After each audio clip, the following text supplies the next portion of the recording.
All the way from Cebu ang next scene artist na hoping magpaikot ng red chairs. Ako po si Hemrain Hope Eusebio.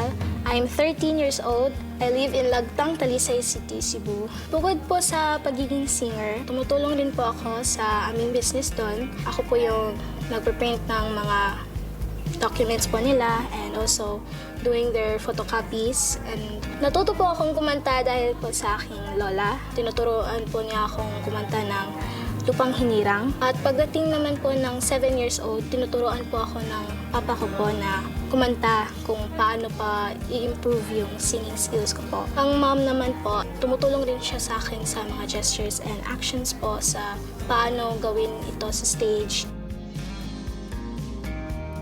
Gusto po kasi yung lola at lolo ko po na makikita po nila ako sa TV show. Like, ganito po na klaseng contest sa The Voice Teens. Minention mo na si Lolo at si Lola. Super, super major supporters. Yes po.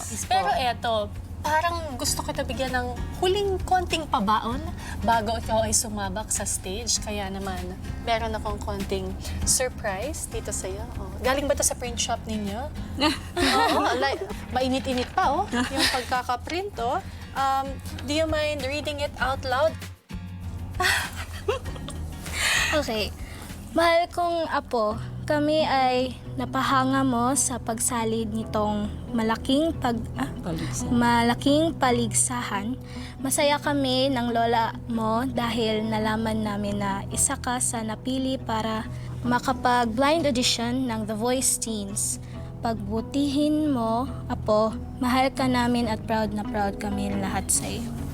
Thank you, Lolo. Nagmahal Lolo Antolin at Lola Aurelia. Salamat. Thank you, Lolo. Thank you, Lolo. Thank you, Lola. Thank you.